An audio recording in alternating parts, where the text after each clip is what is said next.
Hello mga sir, meron tayong gagawin ngayon na Key-Audio KA-711 Plus. Wala daw itong power, bigla lang daw namatay, sabi ng may-ari. Try nga natin. Oh, naka-power on na pala ito. Dead nga oh.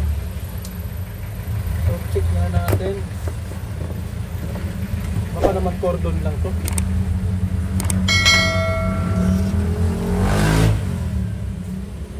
Iniwan lang kasi sa akin kanina nung may-ari.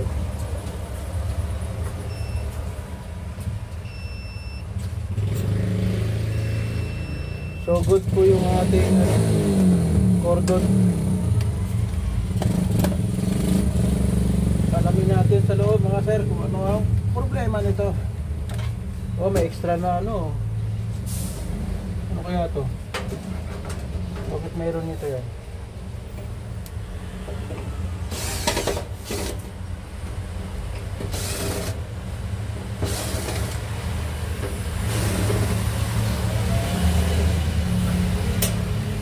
Kulang ng dalawang screw sa likod.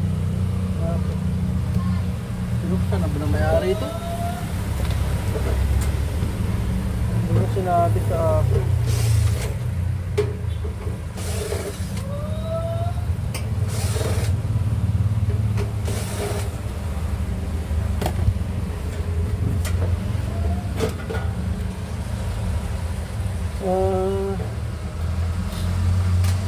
Meron siya rito nilagay na gumawa sa supply dito.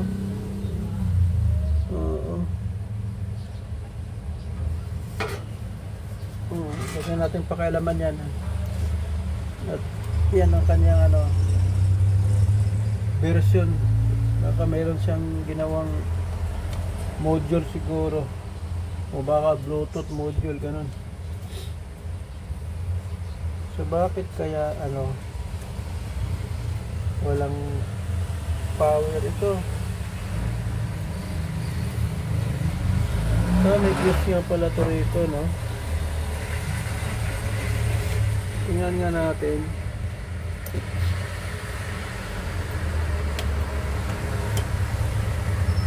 Yun oh.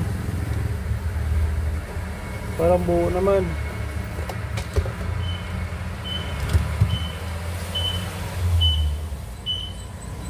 Oh. Buo sa tingnan pero open yung fuse. Pumutok talaga. Oo. Parang nag-overload lang siya oh. White pa eh. White yung yung pagkaputol. Pero i-check din natin tong sanhi nito.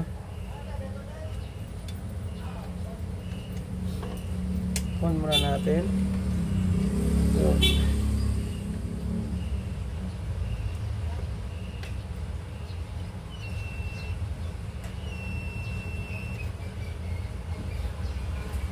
open din.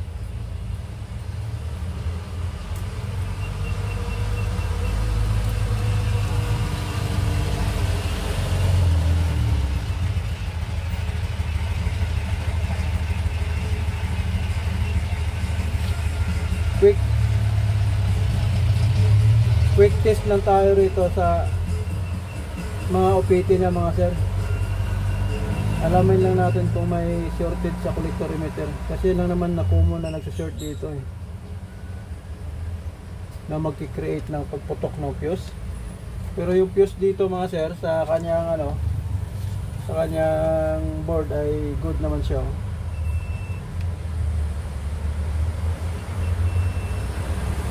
Okay. So maglalagay muna tayo ng fuse at alamin natin ng bakit ayaw hindi ko ma-reach yung resistance nitong ewan ko kung gumagana yung kanyang power switch nito.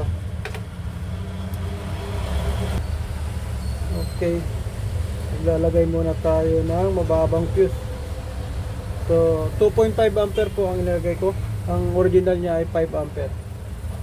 So para malaman natin kung tatakbo siya sa mababang amperahe.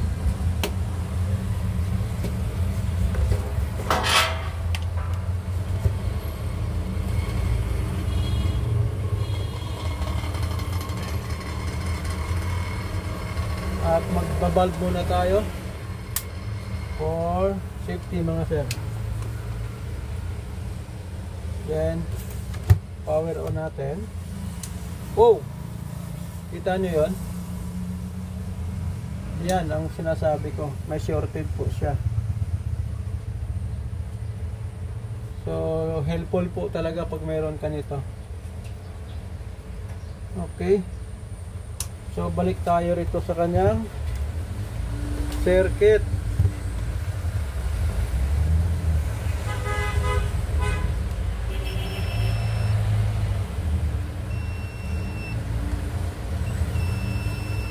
Okay,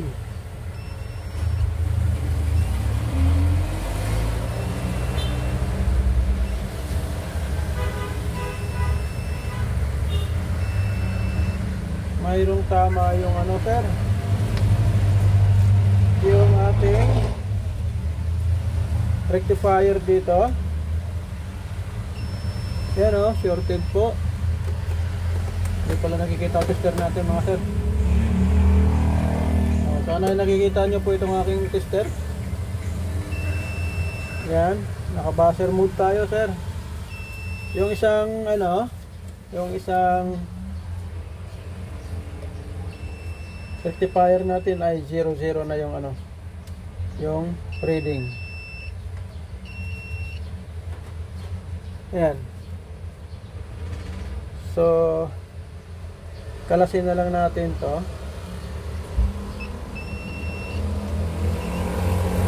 Ano?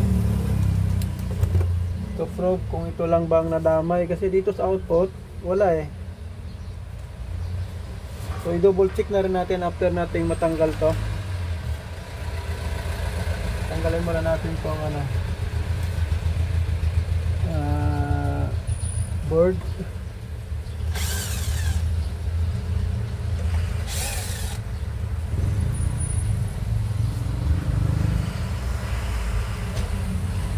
Bunutin muna natin tong effector na.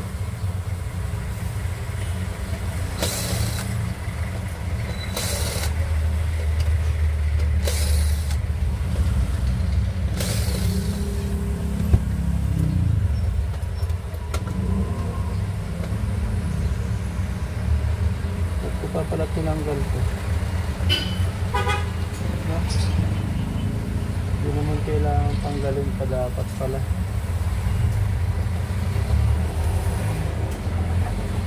Okay. Hindi natin pwedeng ilayo kasi itong ano eh, yung takip, kasi nakadikit po itong ano niya eh. Kanyang extra na supply.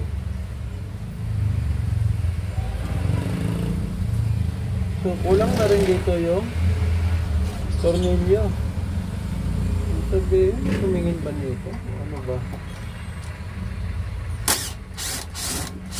Kulang-kulang na matornilyo nito.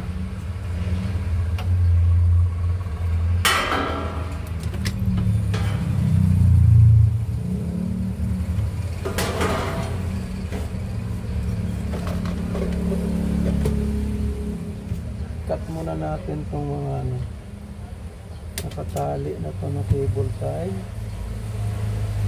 And then ito para mabaliktad natin mga sir. Okay, ano ba ito? Ang hirap natin i-posisyon yun. Yan po. Okay.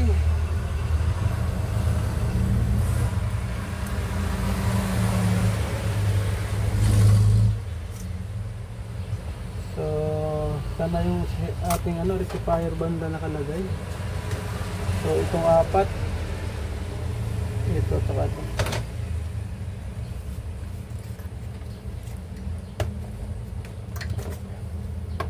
Check nga natin ulit kung saan banda yun. So ito.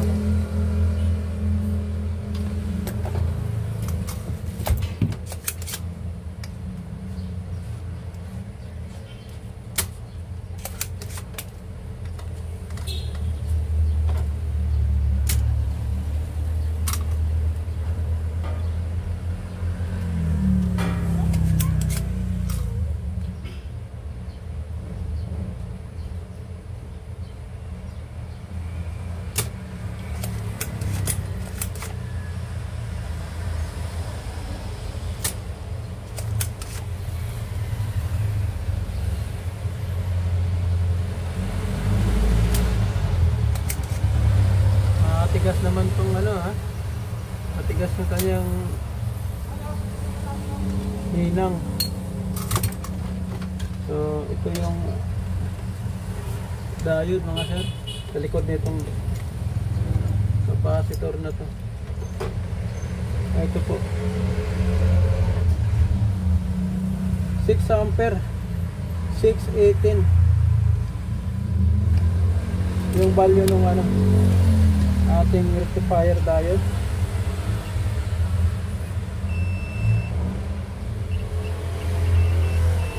Shorted talaga sir. So double check natin dito yung tatlong natitira.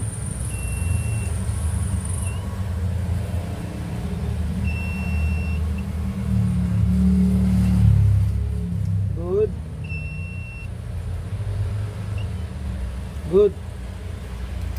Sana yan lang yung ating makitang sira mga sir, pero hindi na tayo tumagal pa sa ating pag-repair o paggawa. Okay, hanap tayo kahit sa board na lang, kahoy tayo mga sir. So meron tayong board dito ng 5 auto ba to? Oo, yung clone ata to. Same naman yung value 6A10 no? So kunin natin yung isa rito. Isa na lang, dalawa na lang natitira din pala. Maubos ko rin siguro sa kakahoy ito.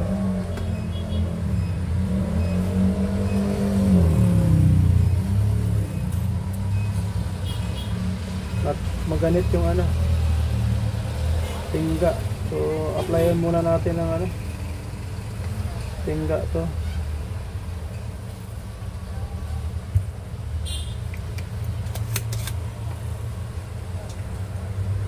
Okay. Then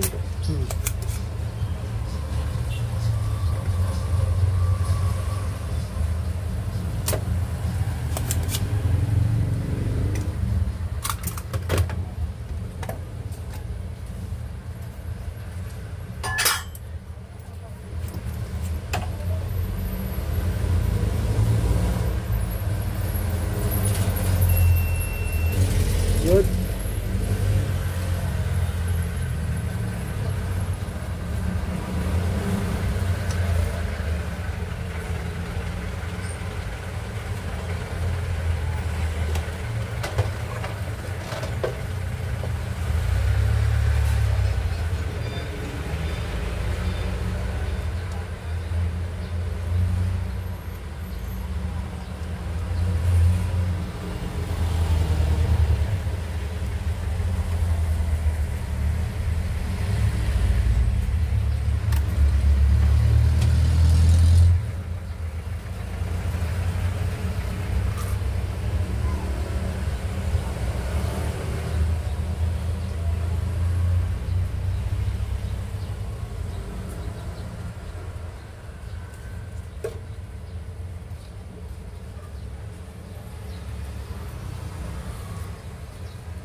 Okay.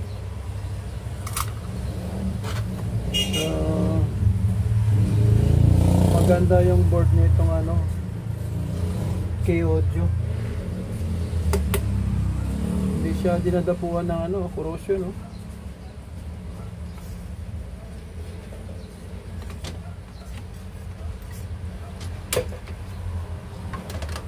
Testing natin mga sir. Ayan, ayusin lang natin yung pagka-kabit nito.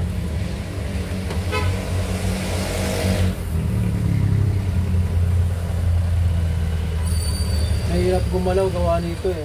May nakakulik sa kanya kasi. So, plug in na muna natin. Huwag muna tayo maglagay ng screw.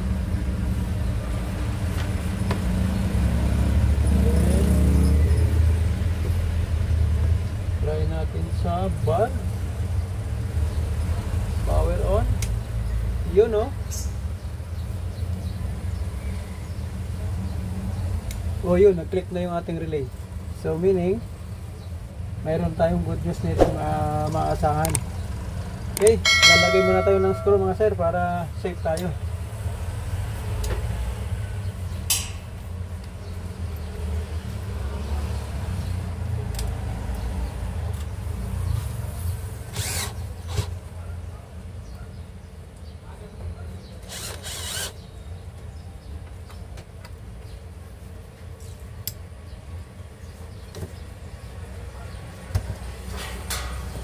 Okay.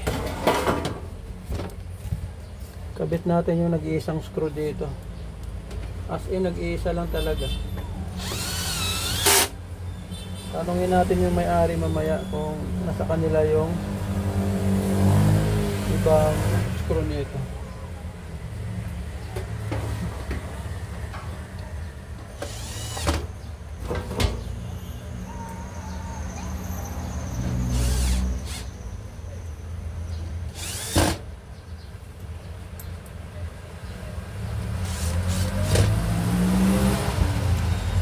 Then, kabit natin yung kanyang connector ng effector.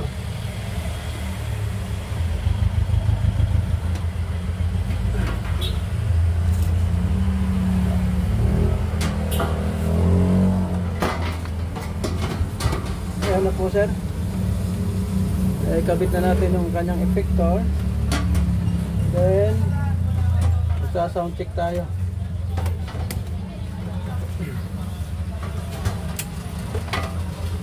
Medyo sagabal lang po talaga itong ang ginawa nila eh. Dapat bumutas na lang sila dito eh. Hindi ano, ano pag nag-repair.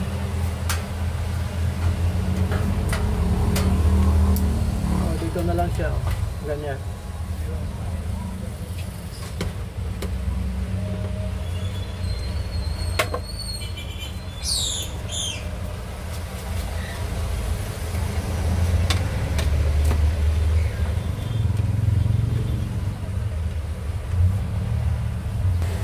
So magkakabit muna tayo mga sir ng speaker.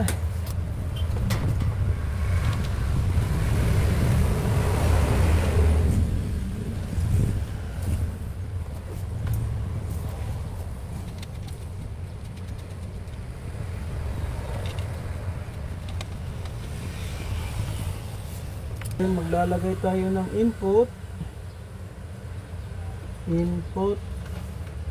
auxiliary. So sa auxiliary tayo mga sir. In power on, auxiliary naka-ultaw. Okay.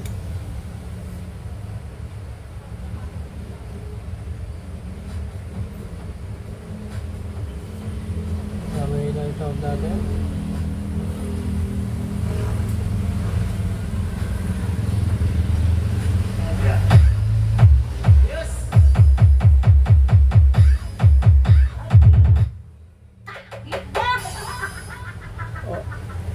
Turn off na natin itong bulb natin. We interrupt this program for a civil threat emergency.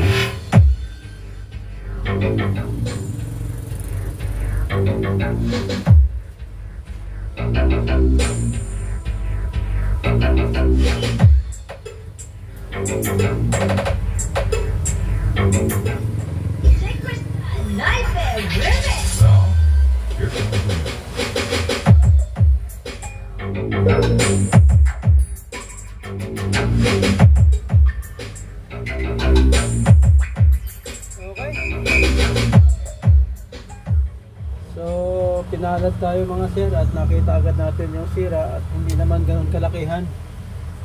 Nag-iisang 6 ampere na rectifier diode po na kinuha lang natin doon sa board, no? Kasi ginagamit na mayari ito sa kanilang nagbabanda-banda kasi yun. So let's go close at maipakuha na sa kanya.